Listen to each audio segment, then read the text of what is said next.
Allahu Akbar, Allahu Akbar. Apapun Allah. tujuan kita, apapun rencana kita, kita harus benar-benar menjadi umat yang bersatu sehingga kita menjadi kuat. Assalamualaikum warahmatullahi wabarakatuh.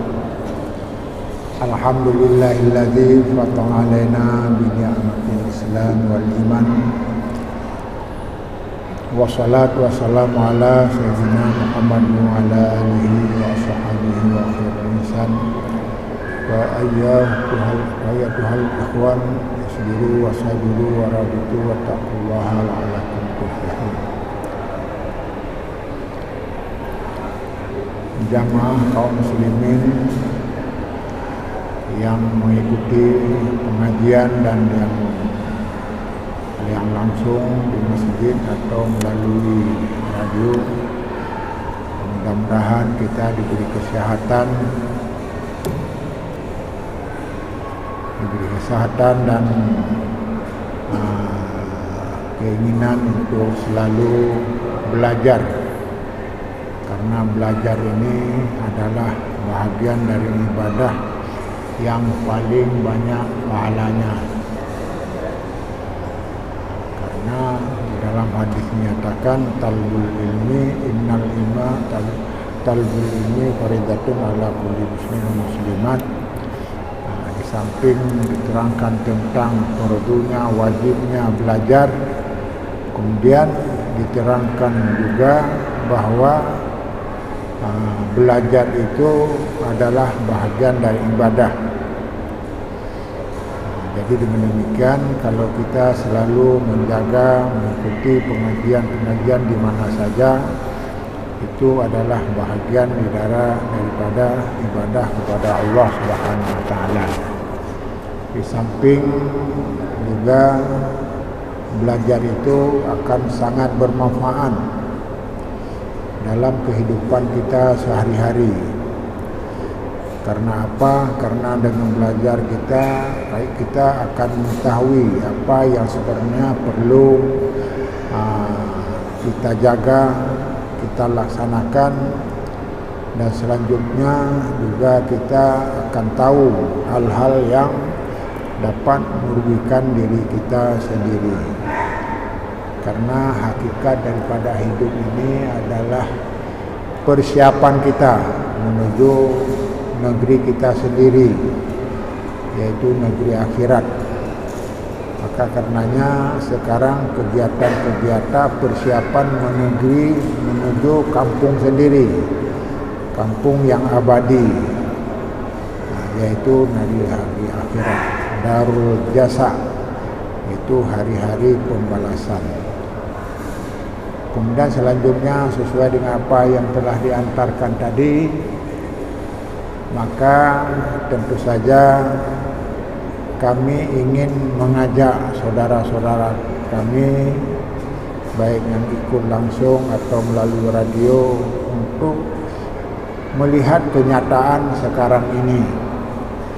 Melihat keadaan ini artinya mempersiapkan diri dengan situasi sekarang, baik karena situasi pada zaman modern ini banyak sekali sudah berubah, demikian pula situasi menghadapi tantangan itu sangat beragam, yang dari masa ke masa, dari ke tahun ke tahun selalu ada.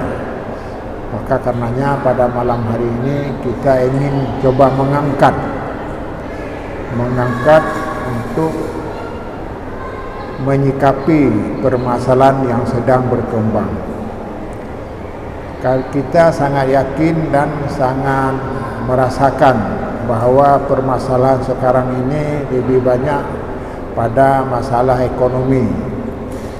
Artinya kebutuhan kita di dalam hidup ini semakin sulit, biaya hidup semakin mahal, ditambah lagi biaya-biaya pendidikan anak-anak yang beda dengan masa lalu.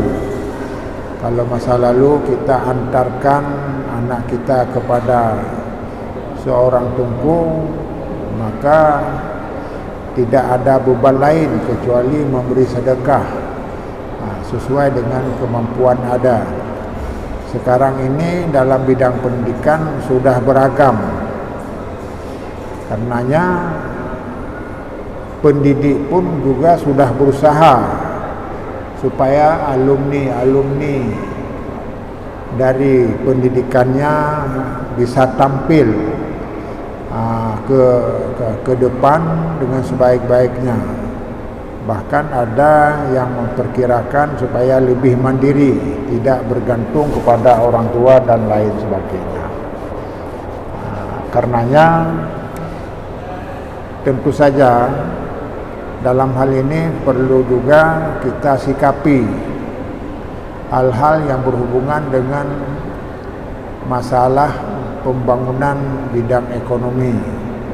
Karena bukan saja dalam bidang ekonomi adalah hubungan dengan negara yang dianggap bahwa kita bukan negara maju. Bahkan Aceh dianggap adalah daerah miskin, meskipun baru-baru ini ada sedikit perubahan. Sudah dinyatakan bahwa provinsi yang lebih baik ekonominya termasuk Aceh. Ini sudah aneh juga ya, aneh. Dulunya mendapat nomor daerah miskin, tetapi sekarang ada nomor dianggap sebagai orang yang makmur.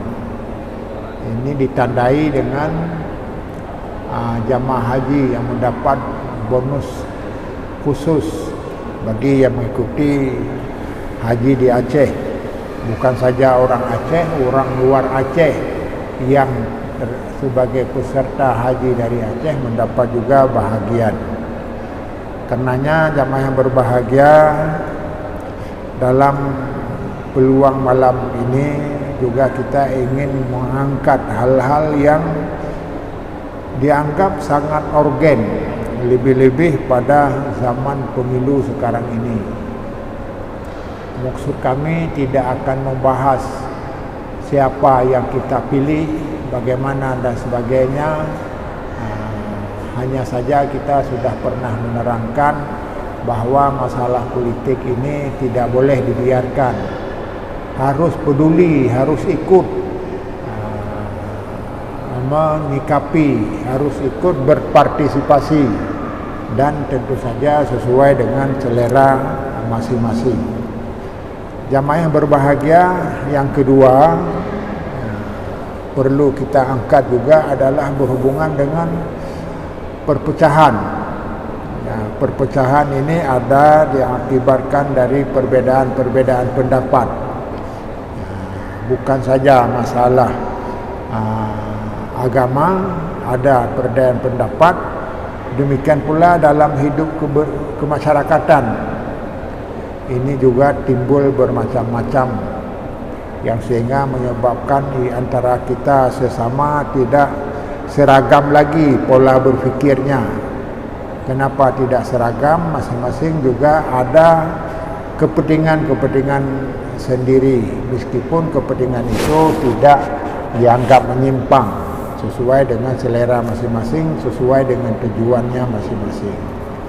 Kami sengaja mengangkat masalah perpecahan karena akibat dari perpecahan itu adalah besar sekali dan terus-menerus akan merasakan akibat dari perpecahan itu timbul hal-hal lain yang tidak ingin diinginkan. Bahkan kalau kita simak perpecahan yang sangat lebih berbahaya lagi kalau perpecahan itu adalah yang diprakarsai oleh musuh Islam itu sendiri. Jadi musuh Islam tidak menghendaki umat Islam bangkit, umat Islam maju, Islam bisa beribadah dengan tenang. Mungkin ada juga upaya-upaya, dan ini bisa dibaca dari kondisi dalam YouTube dan sebagainya, yang sehingga yang dulunya tidak ada masalah sekarang sudah dikembangkan menjadi masalah. RCTI Plus. Maka dengan demikian tentu saja dalam hal ini perlu kita waspadai, yang sehingga jangan menyebabkan perpecahan kita mundur. Karena apa? Karena akibat dari perpecahan itu akan berlanjut, bahkan bisa mengakibatkan beralih kepada keturunan-keturunan. Kami menyimak bahwa perbedaan sekarang ini adalah akibat dari wawasan pengetahuan kita masing-masing yang berbeda-beda. Jadi dengan demikian, pada kesempatan malam ini kami mengajak semuanya, apapun tujuan kita, apapun rencana kita, kita harus benar-benar menjadi umat yang bersatu, sehingga kita menjadi kuat dan maju. Karena dengan dengan adanya kekuatan dan kemajuan, kita akan menikmati makna hidup ini. Bahkan dulu pernah dicanangkan oleh Habibie, yaitu umat Islam itu harus membangun kualitas hidup di samping kualitas iman. Maka digerakkanlah bahwa kualitas kerja, kualitas ilmu dan sebagainya. Hanya saja sekarang sudah tidak serius lagi karena yang mencetusnya sudah wafat pada masa-masa yang lalu. Jamaah yang berbahagia, pentingnya persatuan. Tentu saja kita sudah menyimak daripada pedoman asal kita, yaitu Al-Quran. Wa'tasimu bihablillahi jami'a wa la tafarraqu.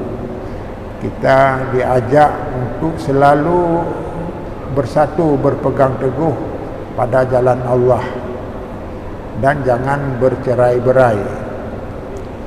Dan banyak lagi ayat yang menerangkan tentang ini. Man farraka jama'atan shibran. Ini hadis Rasulullah SAW. Man farraka jama'atan shibran famata famaitatuhu jahiliyatun. Orang yang bercerai-berai, orang yang tidak bersatu, orang yang tidak suka umat ini bersatu, maka orang yang menggagas untuk itu kemudian meninggal, maka meninggalnya tidak lebih dari meninggal orang jahiliyah. Jadi ini penekanan memang sangat penting untuk kita ingat. Wa iyyakum wa zata bain, fa inna zata bain halikah. Kamu wajib mendamaikan di antara dua pihak yang berbeda-beda, karena perselisihan antara zat bain yang bertikai itu menjadi perusak. Halikah, pencukur. Maka di sini bukan pencukur rambut tetapi pencukur agama. Intinya bahwa kalau kita tidak pernah berusaha berdamai, menjaga ukhuwah yang baik sesama, maka bisa-bisa kita akan menunggu kehancuran. Inilah pentingnya kepada semua jamaah. Barangkali wajarlah kalau tidak bisa seluruhnya untuk masyarakat kita di Aceh yang taat, yang penuh memegang teguh kepada nilai agama, supaya benar-benar berusaha untuk tidak ada peluang-peluang untuk berpecah walaupun berbeda. Jadi ini yang penting. Sebab kenapa? Karena perbedaan awalnya biasa, tapi akhirnya menjadi permusuhan, bahkan bisa-bisa akan menjadi bertentangan. Dengan bertentangan bisa saja menjadi akibat kehancuran dan sebagainya. Oleh karenanya jamaah yang berbahagia, kita diharapkan sebagaimana yang telah diajak oleh Rasulullah sallallahu alaihi wasallam pada masa lalu. Rasulullah selalu mengajak umat Islam itu adalah seperti kajasadil wahid, seperti tubuh yang satu. Ya, kalau lain bermasalah, kita juga turut bermasalah. Intinya bahwa harus kita menjaga. Dan inilah roh, prinsip daripada ajaran kita itu sendiri. Karena kita tidak luput daripada gerakan-gerakan musuh Islam. Apakah kaum munafik dan sebagainya yang tidak senang agama kita tampil lebih baik di masa yang akan datang. Justru sudah diupayakan sejak masa Rasulullah untuk tidak bisa berkiprah lebih bagus. Akan tetapi diusahakan supaya kita bisa berpecah belah. Inna syaitana qad ya'isa ayya'budahu musallin fi jaziratil arabi walakin wa tashrisi bainahum. Riwayat Muslim. Artinya syaitan juga sudah sangat berputus asa supaya orang Islam itu tidak taat. Dan orang-orang yang salat itu sebenarnya supaya meninggalkan salat. Yang budal musallin, supaya tidak lagi beribadah di negeri Arab. Itu cita-cita syaitan.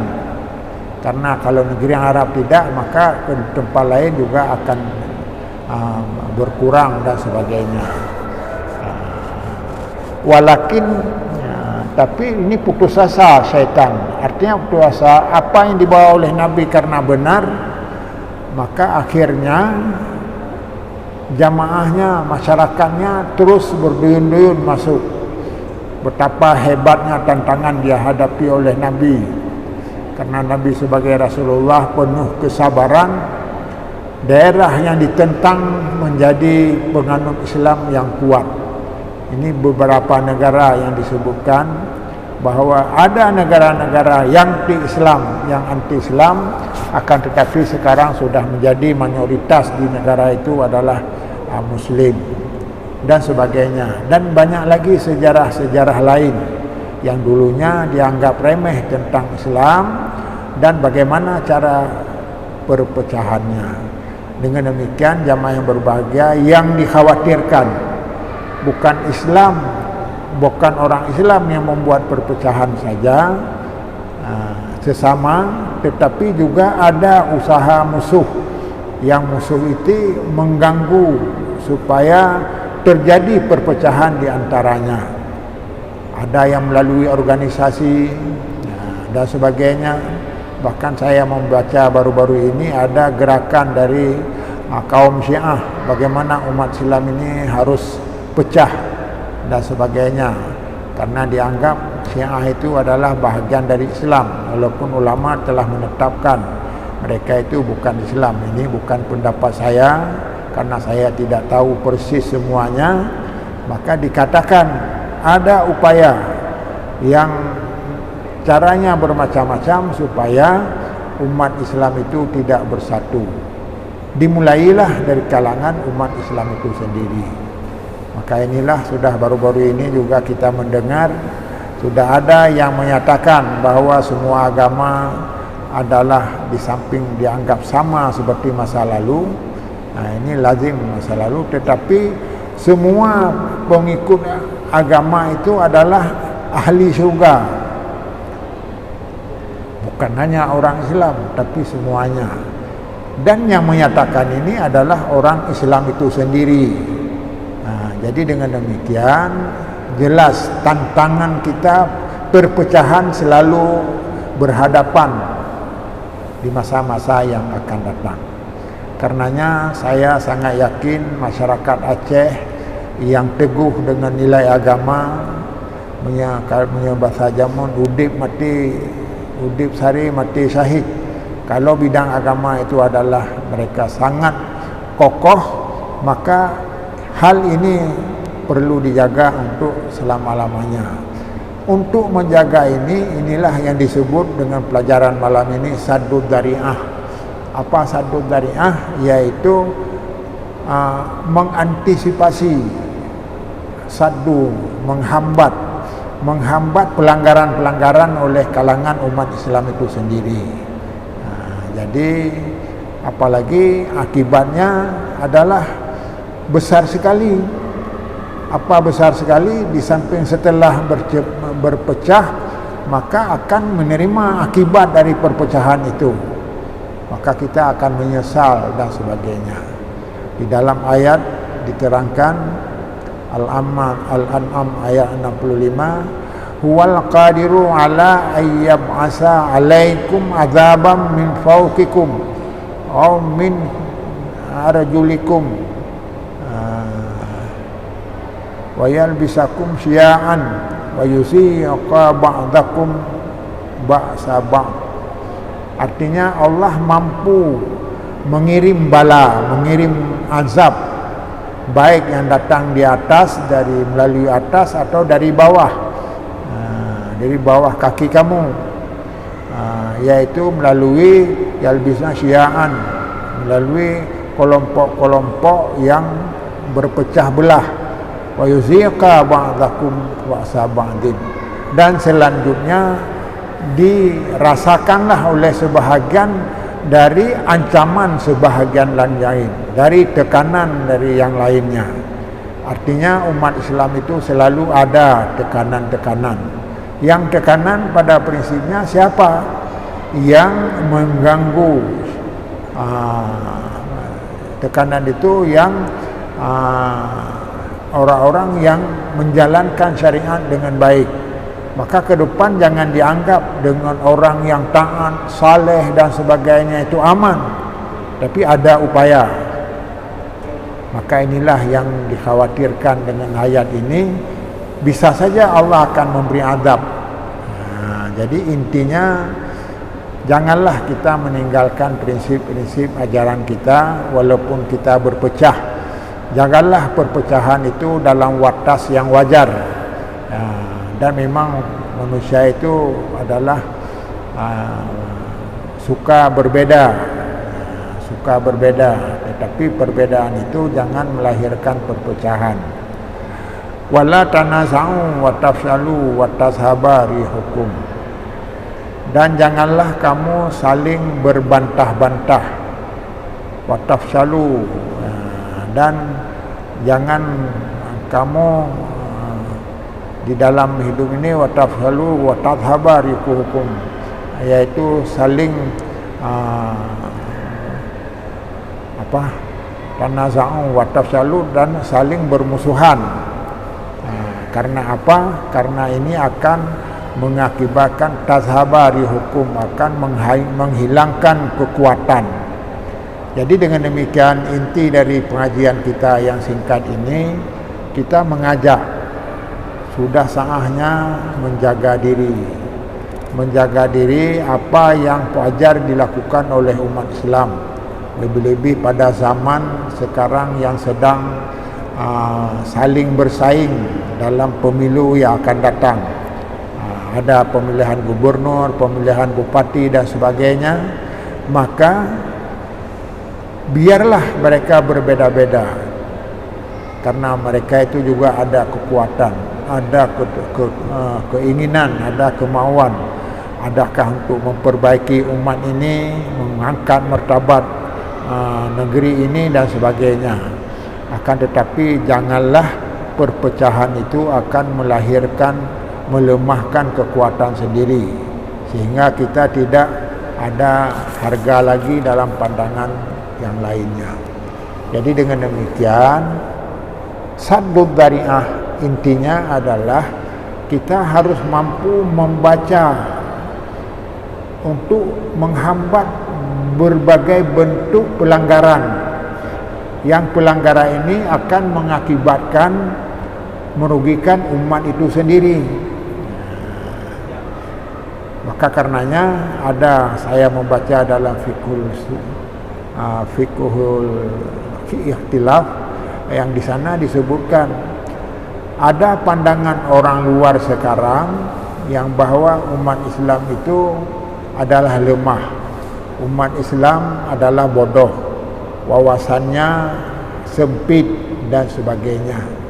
Dan inilah yang perlu diantisipasi. Cara mengantisipasi adalah marilah kita mengangkat martabat, mengangkat kualitas pendidikan kita, sehingga pendidikan kita akan selalu mampu menjawab tuntutan dan tantangan zaman di masa yang akan datang. Jamaah yang berbahagia, yang kedua, ada upaya-upaya yang kita membaca dari berbagai YouTube. Lebih-lebih Yahudi sekarang sudah sedang galaknya untuk memecahkan umat Islam dari berbagai negara. Jadi dengan demikian, trik-trik dan upaya yang dari luar itu harus diantisipasi. Diantisipasi caranya adalah kita jangan suka berselisih yang tidak perlu. Kenapa? Karena masyarakat Aceh sekarang sebenarnya tidak ada masalah apa-apa. Mereka maju, mereka berani dan sebagainya. Akan tetapi ada hal yang sepele menjadi pokok, yang tidak perlu dianggap wajib dan sebagainya, yang sehingga menyebabkan umat ini adalah tertinggal. Bahkan ada satu negeri, yang negeri itu dinyatakan ada seorang putrinya yang masuk Islam, maka tidak diizinkan oleh orang tuanya.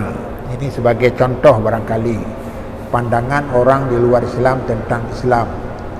Maka dijawabnya, kenapa kamu harus kawin dengan orang Islam? Apakah kamu tidak tahu kondisi orang Islam? Yang pertama malas, yang kedua bodoh, yang ketiga suka bermusuhan dan sebagainya. Maka inilah yang didengungkan di negeri-negeri di luar Islam itu seperti ini. Maka putri itu justru dia sudah semakin yakin karena apa yang terjadi ini tidak benar, dan terbuktilah pada perang Palestina ini. Perang Palestina ini dianggap, dilihatnya betapa baiknya akhlak orang-orang pejuang-pejuang Palestina, yang semua tahanan-tahanan diberi makan dengan baik, dijaga dengan baik. Sebaliknya di Yahudi itu bahkan ditekan dan sebagainya, bahkan yang bermacam-macam cara, yang sehingga sangat menderita. Sebaiknya dalam tahanan orang Palestina ini adalah sangat baik, bersahabat dan sebagainya. Akhirnya banyak orang di luar Islam sekarang yang sudah berduyun-duyun masuk Islam. Baru-baru ini juga bukan saja satu masjid masuk Islam, jamaah masjidnya menyatakan semuanya masuk Islam, termasuk pastornya masuk Islam. Demikian pula negara-negara, sehingga masjid sudah penuh sekarang. Ada yang penuh karena sudah masuk, ada yang penuh karena orang ingin melihat apa sebenarnya Islam. Hanya didengar melalui omong-omong orang saja. Ternyata ketika sudah didalami dan sebagainya, maka berduyun-duyunlah. Ada yang satu hari puluhan ribu masuk Islam. Dan ini terus berkembang dari berbagai negara. Rupanya inilah rahasia yang kita tidak tahu. Perang Palestina dengan Israel itu melahirkan hikmah yang besar. Di antaranya adalah timbulnya simpatik daripada orang-orang di luar Islam. Bahkan mereka sudah damai. Ada yang menyatakan, saya baru menemukan kedamaian di dalam Islam. ketika masuk ke dalam agama kita ini. Jamaah yang berbahagia, maka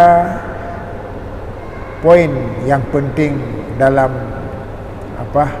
pengajian malam ini, kita mengajak apapun keadaan kita, dalam suasana apapun, jangan meninggalkan prinsip agama. Dengan prinsip agama kita akan diberi Allah keberkatan dalam hidup ini. Walau anna ahlal qura amanu wa taqau la fatahna alaihim barakatin minas sama'i wal ard walakin kadzabu fa akhadnahum bima kanu yaksibun. Andai kata seluruh pulau, satu negeri, satu tempat, satu kampung, satu negara benar-benar mereka beriman, benar-benar mereka bertakwa, maka akan diturunkan berkat baik dari langit dan dari bumi. Datang berkat dari yang turun dari langit dan datang berkat yang keluar dari bumi. Akan tetapi walakin kadzabu, tapi banyak orang yang tidak percaya. Arti tidak percaya, tidak pernah serius dalam menangani bidang agama ini. Bahkan kadang-kadang yang tidak perlu, ini seperti masa-masa lalu, perbedaan pendapat ini akan menjadi masalah tersendiri. Bahkan di Aceh ini banyak sekali sudah diadakan diskusi-diskusi, seminar dan sebagainya.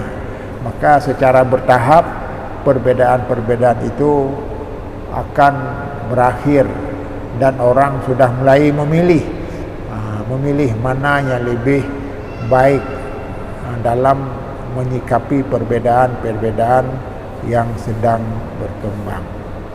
Jamaah yang berbahagia, makna berkat, diberikan berkat oleh Allah.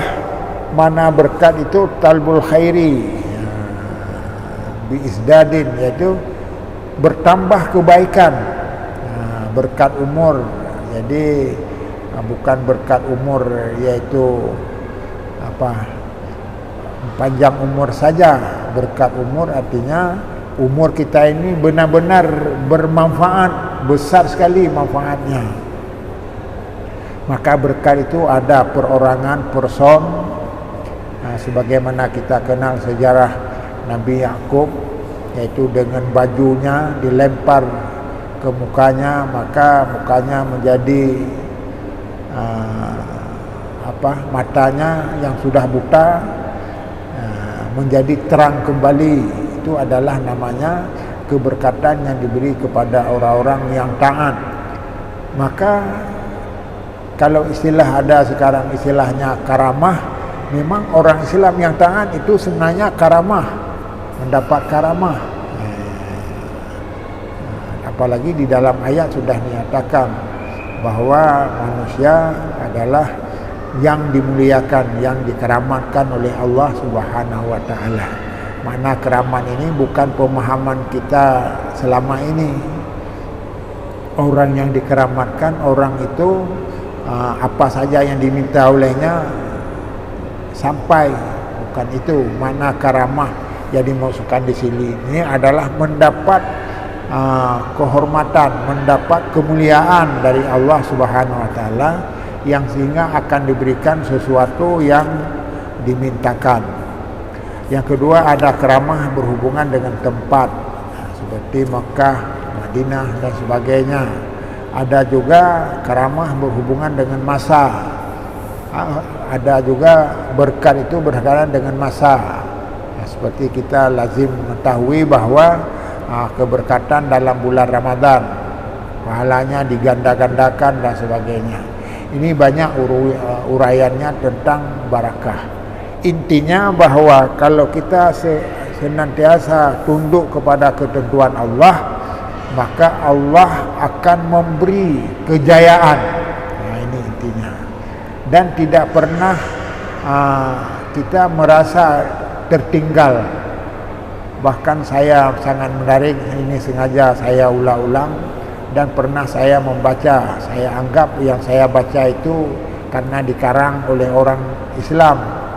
Tetapi ternyata sekarang dunia non-muslim juga sudah mengakui bahwa Islam sudah lebih maju dari Eropah.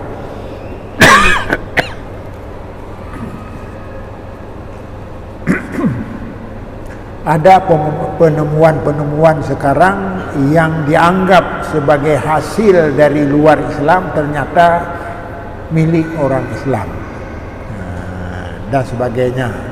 Bahkan ada orang dari Australia menyatakan kalau bukan orang Islam, ilmu dari orang Islam, kita belum bisa naik ke bulan dan sebagainya. Jadi karenanya di dalam kesempatan singkat ini, marilah bersama-sama masyarakat, pertama-tama dalam urusan ekonomi, marilah berfikir merubah mindset kita, merubah suasana yang dianggap kita malas. Karena orang Aceh itu ada satu dia, kalau sudah bersaing lazimnya menang. Kalau dianggap daerah ini adalah daerah miskin, bisa diupayakan, mungkin Aceh ini akan lebih maju ke depan.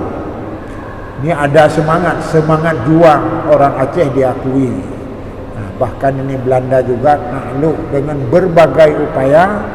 Hanya saja syukur juga kalau mungkin Aceh tidak dijajah oleh Belanda, mungkin orang Aceh tidak pernah berjuang memerdekakan bangsa Indonesia. Jadi dengan demikian, jamaah yang berbahagia, dalam kesempatan yang singkat ini kami mengajak hilanglah perbedaan-perbedaan yang tidak ada arti. Kemudian kalau ada sesuatu yang berbeda, marilah berdiskusi, karena diskusi itu menyelesaikan masalah yang selama ini belum dianggap tuntas. Ini banyak, dan para ulama juga lebih-lebih di Aceh ini sudah ada berbagai perangkat, baik dengan majelis ulamanya, dinas syariahnya, apalagi banyak badan yang di tempat lain tidak ada, seperti Baitul Mal. Seperti Baitul Mal, ternyata di Aceh ini sudah berkembang dengan baik. Mudah-mudahan demikianlah apa yang kami sampaikan, khusus berhubungan dengan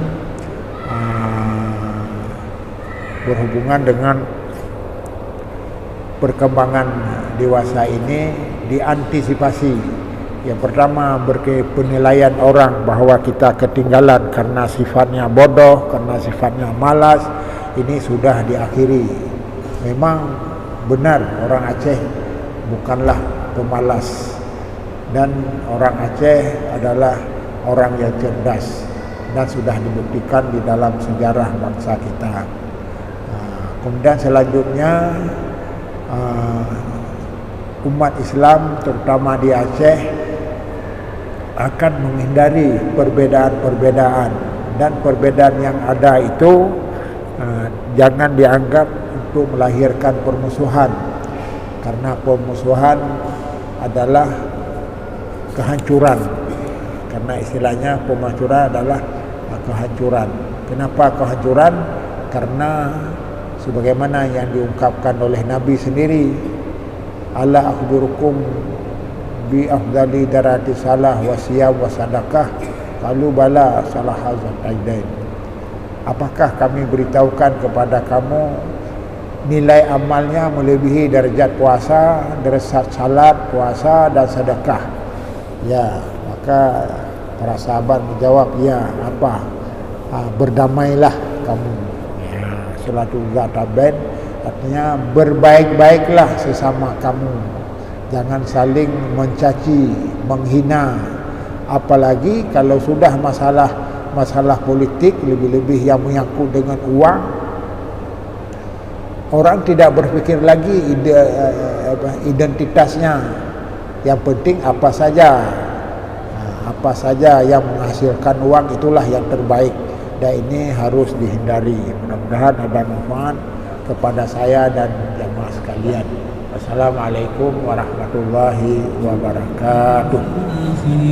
وصل وسلم على سيدنا محمد في النبي وصل وسلم على سيدنا محمد في المرسلين وصل وسلم على سيدنا محمد في الملأ الأعلى إلى يوم الدين وصل وسلم على سيدنا محمد وعلى آله وصحبه أجمعين ولقد أشرت لنعت من أوصافه تحيي القلوب تهيج الأشجانا والله قد أثنى عليه فما يساوي القول منا أو يكون ثنانا لكن حبه في السرائر قد دعاني